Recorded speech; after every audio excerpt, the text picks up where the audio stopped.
رب العالمين والصلاة والسلام على رسول الكريم أما بعد قال الله في القرآن الكريم أعوذ بالله من الشيطان الرجيم بسم الله الرحمن الرحيم وإن كنتم في ريب مما نزلنا على عبدنا فأتوا بسورة من مثله وادعوا شهداءكم من دون الله إن كنتم صادقين صدق الله العظيم مکافانی مکیانی ازل تیرا عبد تیرا مکافانی مکیانی ازل تیرا عبد تیرا خدا کا آخری پیغام ہے تو جاویدہ تو ہے.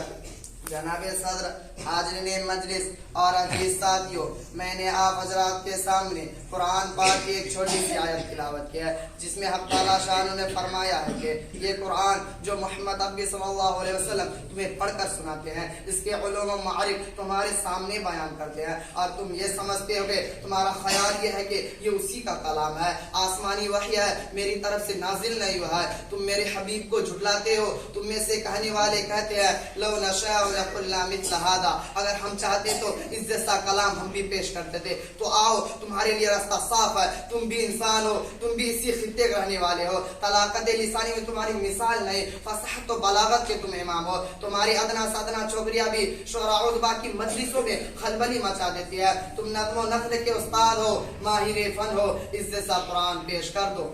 حضرات، نبی صلی اللہ علیہ وسلم کی زبانی خداوند قدوس نے چیلنج کیا.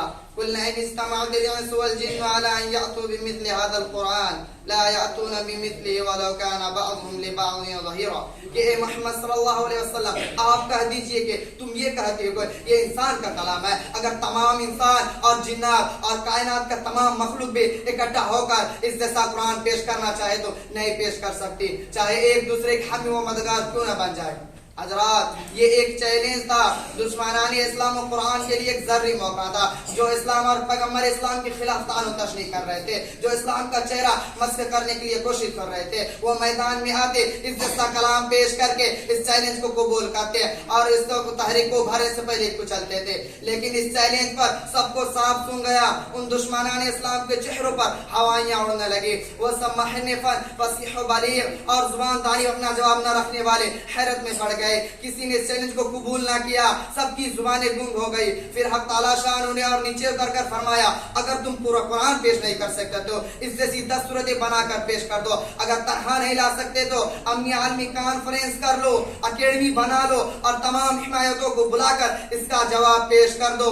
ارشاد فرمایا ام یقولون افترا قل فاعتوا بعشر سور مثله مفتریات وادعوا من استطعتم من دون الله ان کنتم صادقین. کیا تم یہ کہتے ہو کہ اس کو محمد صلی اللہ علیہ وسلم نے گھڑ دیا ہے؟ تو کہہ دیجئے کہ اے محمد صلی اللہ علیہ وسلم کے تم اس جیسی 10 صورتیں بنا کر پیش کر دو اور اللہ کو چھوڑ کر جسے چاہو بلا لو اگر تم اپنے اس قول میں سچے ہو. لیکن دوستو، اس چیلنج پر بھی عرب کے معاشرے سے کوئی صدا بلند نہیں ہوئی، کسی کے رگے حمیت نہیں بڑھتی، کسی طبیعت میں جوش و بھار پیدا نہیں ہوا کہ وہ اس جیسا کلام پیش کر کے رسول اللہ صلی اللہ علیہ وسلم کے خلاف ایک نیا محاذ کھڑا کر دیتے. رسول اللہ صلی اللہ علیہ وسلم کے خلاف ایک نیا محاذ کھڑا کرتے تھے. اس کے ساتھ حضرات، آپ عرب قوم کی تاریخ پڑھیے. وہ قوم جاہل و ناخواندہ ضرور تھی، لیکن اس قوم میں شعرا و خطبہ، فصحا و بلاغہ کے جم غفیر تھا. زبان پر کو مکمل عبور تھا. ان کے ادنا سدنا فرد بھی اپنی زبان کے جادو سے مشہور کر لیا کرتا تھا.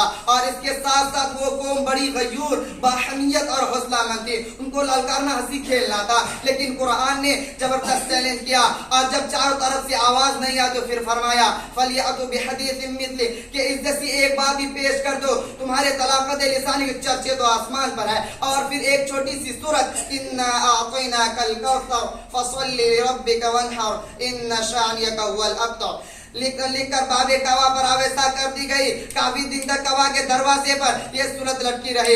لیکن وہ دشمنان اسلام، وہ تحریک اسلامی کو بخوب ان سے اکھاڑنے والے، وہ محمد عربی اور آپ صلی اللہ علیہ وسلم کے اصحاب کے خون کے پیاسے، ان کا تو ایک صورت بنا کر مدعا حاصل ہو رہا تھا. بازی ان کی ہاتھ تھی، لیکن بازی ان کے ہاتھ تھی، لیکن اللہ اللہ نے سناٹا آواز لیا تھی. قرآن کا یہ چیلنج صرف اہل عرب کے لیے نہیں تھا بلکہ قیامت تک آنے والے افراد سے متعلق ہے. یہ چیلنج آج بھی اہل دانش کو للکار رہا ہے. آج بھی جو قرآن کے خلاف اپنی ناپاک زبان استعمال کرتے ہیں وہ اس چیلنج کو قبول کرے, میدان میں آئے, ان کے لیے راستہ صاف ہے. سامعین کرام, دراصل قرآن پاک اللہ تبارک و تعالیٰ کا کلام ہے. خود نبی صلی اللہ علیہ وسلم بھی اس قسم کا کلام بنا کر پیش نہیں کر سکتے. آپ صلی اللہ علیہ وسلم کی زبانی کہلوایا قل ما یکون لی ان ابدلہ من تلقاء نفسی. اسی معزز نمائی نے صرف 23 سال میں ایک حیرت انگیز انقلاب پیدا کر دیا تھا اور انہیں زندق و غوار بدور کو حکم و اخلاق کا پیکر بنا دیا تھا. آج بھی اس میں یہی تعبیر ہے. اس کو پڑھنے سے دل و دماغ روشن اور ضمیر بیدار ہوتا ہے. آئیے ہم اس معطر خزینہ سے اپنے دامن کو بھر لیں اور اس پرانی خدمت کو اپنا مقصد زندگی بنا لیں. اللہ تعالی ہمیں اس کی توفیق نصیب فرماوے. آمین. وآخر دعوانا الحمدللہ رب العالمین.